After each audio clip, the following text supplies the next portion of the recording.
Hari ini Intan mau membahas tentang Anton Medan. Soalnya kemarin banyak kan teman-teman yang minta, ayo Cik Intan dibahas mumpung bulan suci Ramadan nih. Nah sekarang tak bahas. Anton Medan ini dikenal sebagai mantan preman, bandar judi yang kemudian bertobat menjadi mualaf dan membangun masjid. Gimana toh kisah lengkapnya Anton Medan? Tajian nihau, namaku Intan, selamat datang di channel aku Dynasty. Buat teman-teman yang mau mendukung channel ini supaya channel ini bisa lebih baik lagi, bisa lebih maju lagi, teman-teman bisa mendukung via Saweria yang linknya Intan taruh di deskripsi.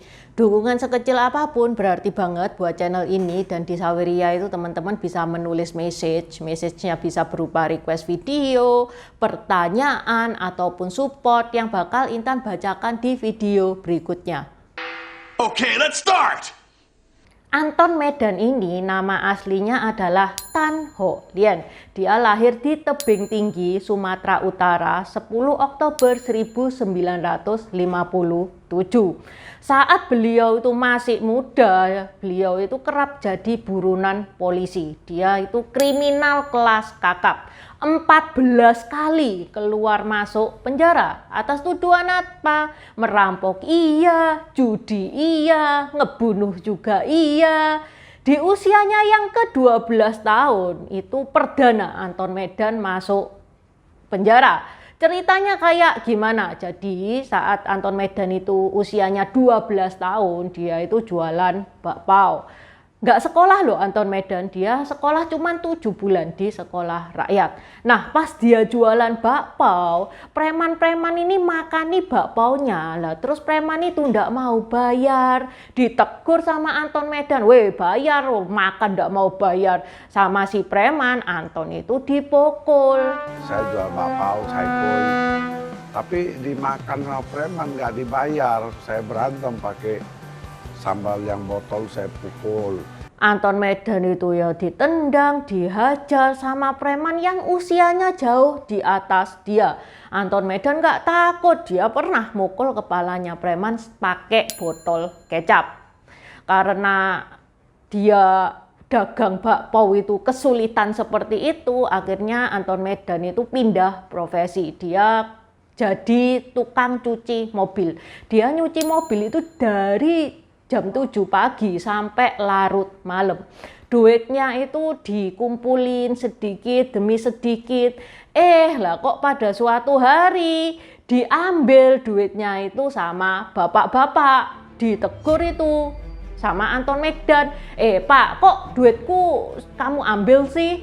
Nah, pada saat itu dadanya Anton Medan itu ditendang sama si bapak tersebut. Anton Medan juga ditabok. Padahal itu bapak-bapak usia 30-40 tahunan. Lawan Anton Medan yang usianya 12 tahun. Pas itu Anton Medan itu melihat ada gergaji es balok. Ya udah dipakai itu gergaji es balok untuk menghabisi bapak tersebut. Bapak tersebut tewas.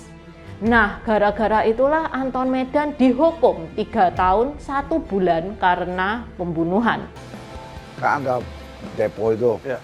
saya ambil itu, saya bacok, mati. Usia berapa lawan Bang Anton? 12. Bang Anton usia 12 tahun, lawannya usia 30-40. Iya, Tidak kan? ada rasa takut?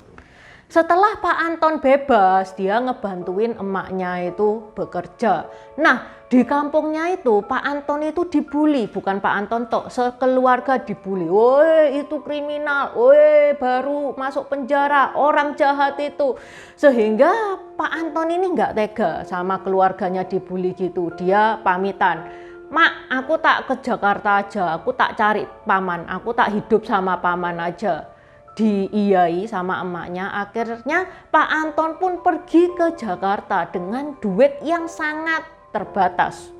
Susah payah cari pamannya ke Jakarta. Ketemu sama sang paman di Mangga 2. Lah kok ternyata sang paman itu nggak mau menerima dia. Akhirnya saya berangkat ke Jakarta, tinggallah saya di Mangga Besar, cari paman, nggak ketemu. Gitu ketemu saya diusir, akhirnya tinggal di Kalijodo. Jadi Anton Medan itu demi bertahan hidup Selama 11 bulan dia itu jadi tukang cuci mangkok bakmi. Dia makan bakmi bekas, tidurnya juga di emperan, lah wong ndak ada duit. Saat dia itu tidur di emperan, dia kan pasti punya temen ya. Pak Anton ini terinspirasi sama temennya yang suka banget nodong, ngompas. Dia dapat duit banyak sedangkan di penjara cuma 3 bulan. Kepingin dong Pak Anton, akhirnya iseng-iseng Pak Anton ini nodong. 1 orang berhasil, 2 orang berhasil, keterusan. Dari hasil nodong tersebut, Pak Anton itu sudah bisa tidur di kos, sudah bisa makan enak, sudah bisa beli baju bagus, bahkan sudah bisa beli sepeda motor. Tapi sepandai-pandainya tupai melompat, akhirnya jatuh juga. Dipenjaralah Pak Anton. Begitu dipenjara, keluar dia melakukan tindakan kriminal lagi, masuk penjara lagi, keluar masuk sampai terakhir Pak Anton itu dipenjara lumayan lama, belasan tahun. Nah, saat di penjara itulah Pak Anton itu mulai mengenal Islam. Dia mulai sejak mengenal Islam itu, dia merasa dia sudah punya pedoman hidup. Dia merasa batinnya itu lebih enak. Setelah dia mencari perbandingan, Pak Anton merasa, oh srek ini, aku sama Islam ini aku srek. Di tahun 1992, Pak Anton itu menjadi mualaf. Ulama besar Zainuddin MZ ngasih nama Pak Anton itu Muhammad Ramdan Effendi setelah Pak Anton mengucapkan 2 kalimat syahadat. Pak Anton pun setelah menjadi muslim, ini dia hidupnya langsung berubah 180 derajat. Dia menjadi dai dan dia itu dai yang cukup disegani. Kalau bicara itu apa adanya, dia nggak takut saat bicara. Meninggal dulu, bapak-bapak kira-kira kawin lagi nggak? Kawin lagi nggak Pak? Kalau yang meninggal bapak ibu kawin lagi nggak? Ya nggak ada yang mau juga. Lah siapa yang mau nenek-nenek? Lah terus kenapa kok dia sampai dinamakan Anton Medan? Namanya kan Tan Hock Leong. Dikasih Zainuddin MZ nama Muhammad Ramdan Effendi, kok dipanggil Anton Medan? Pada saat Anton Medan ini diwawancarai salah satu sumber, Pak Anton itu bilang nama asal Anton itu diambil dari pada waktu itu ada seorang bapak itu ngebuangin anak. Lah anaknya itu namanya Anton. Sejak saat itu dia dipanggil Anton. Sebenarnya Intan ini 100% nggak paham definisi buang itu, nggak paham. Supaya teman-teman lebih jelas maksudnya Intan itu apa, tak kasih lihat video wawancaranya. Barangkali teman-teman bisa mendefinisikan arti buang yang dimaksud Pak Anton. Silakan komen di kolom komentar. Saya waktu bawa ke Jakarta, kan anak hilang, nggak ada yang besok, nggak ada saudara ada tapi nggak ngaku. Kebetulan teman-teman ada yang buangi anak kecil namanya Anton. Nah akhirnya udah nama Anton aja, ceritanya gitu. Nah itu tadi asal dia dikasih nama Anton, julukan Anton. Sedangkan medannya itu berasal pada saat dia di penjara, ada 600 residivis kan. Dari 600 residivis itu ada 3 orang yang namanya Anton. Yang pertama dari Bangka, dipanggil Anton Bangka. Yang kedua dari Ambon, dipanggil Anton Ambon. Sedangkan dia dipanggil Anton Medan.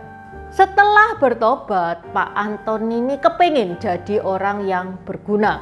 Dia nggak mau jadi kriminal lagi. Di tahun 1996, Pak Anton itu mulai mengadakan pelatihan keterampilan dan ngasih pengetahuan religius kepada mantan napi, supaya mantan napi itu juga bertobat seperti dia. Pada tahun 1998 ini ada kasus kontroversial di mana Anton Medan itu sempat ditetapkan sebagai tersangka peristiwa Mei 1998. Tapi tentu saja hal itu dibantah sama Anton Medan. Anton Medan bilang kalau dia itu cuman dikambing hitamkan. Oh ya, mengenai peristiwa Mei 1998 ini juga banyak teman-teman yang minta Intan untuk ngebahas. Tapi mohon maaf, Intan nggak bisa ya. Kenapa? Karena Yang pertama, kejadiannya itu belum jelas dan sekarang sudah menghilang. Beda sama Geger Pecinan. Kalau Geger Pecinan Intan bisa bahas, soalnya sudah jelas banget kronologisnya kayak gimana, pelakunya siapa, akhirnya pelaku ini dihukum apa, itu sudah jelas. Kalau yang peristiwa Mei ini belum jelas semua. Ini yang pertama. Yang kedua, ada beberapa dari teman-teman itu kelihatannya ada yang pernah mengalami, bahkan menyaksikan secara langsung kejadian tersebut. Jadi Intan takut salah informasi, takut salah omong. Maklum, nyalinya Intan nggak kayak Anton Medan. Pada tahun 2005, Pak Anton ini mendirikan masjid. Masjidnya dikasih nama Masjid Jami Tan Ho Lian yang berada di area Pondok Pesantren At-Taibin, Pondok Rajek, Kecamatan Cibinong, Kabupaten Bogor. Kalau teman-teman lihat arsitektur masjidnya, ini kental banget dengan arsitektur Tionghoa. Pada tahun 2012, Anton Medan ini diangkat menjadi Ketua Persatuan Islam Tionghoa Indonesia atau PITI dalam periode 2012 sampai 2017. Tambah usia, Pak Anton itu tetap lantang, tetap berani. Dia wis ndak takut-takut lagi, berani protes. Jadi begini, kalau Bapak alasan SDM, polisi kurang segala macam, Cina itu 1,4 miliar loh. Tapi dia mampu menempatkan tugas-tugas polisi untuk ngayai masyarakat. Iya. Kita taunya ke polisi Indonesia, kita nggak mau tahu wilayah. Pak Anton juga terkenal karena dia berani banget mendukung Ahok atau Basuki Cahaya Purnama. Dia mendukung Ahok bukan karena sama-sama etnis Tionghoa ya, karena Pak Anton itu tahu Pak Ahok ini orangnya bersih dan berniat memajukan Jakarta. Saat Pak Anton Medan itu masih hidup, dia sudah mempersiapkan liang lahat untuk dirinya sendiri, yaitu di Masjid Tan Ho Leong itu. Pada tanggal 15 Maret 2021, Pak Anton ini menghembuskan nafas terakhirnya di kediamannya Cibinong, Bogor, Jawa Barat di usia yang ke-64 tahun. Saat itu Senin sore, karena stroke, diabetes, dan seperti rencana yang sudah dia persiapkan sebelumnya, dia pun dimakamkan di liang lahat yang dia bikin sendiri, yaitu di Masjid Tan Ho Lian. Oke, sampai di sini dulu bahasan Intan tentang Anton Medan. Seperti biasa, kalau teman-teman mau nambah-nambahin, mau diskusi, silakan coret-coret di kolom komentar. Buat subscriber baru, selamat datang. Terima kasih sudah menonton videonya Intan sampai habis. Intan sarankan buat teman-teman yang baru bergabung untuk nonton videonya Intan tentang pergantian dari dynasty ke dynasty. Ini nih videonya. Di deskripsi juga sudah Intan taruh, karena di video pergantian dynasty itu adalah basic dari semua videonya Intan. Itu yang pertama. Yang kedua, video pergantian dari dynasty ke dynasty ini bakal sangat membantu teman-teman kalau misalkan teman-teman itu nonton film-film Tiongkok yang kuno-kuno itu bakal sangat membantu banget, karena film-film Tiongkok itu nggak menceritakan secara jelas background kayak gimana. Terima kasih udah nonton channel ini sampai habis. Dukung aku terus berkarya dengan klik subscribe dan bunyikan lonceng di bawah ya guys.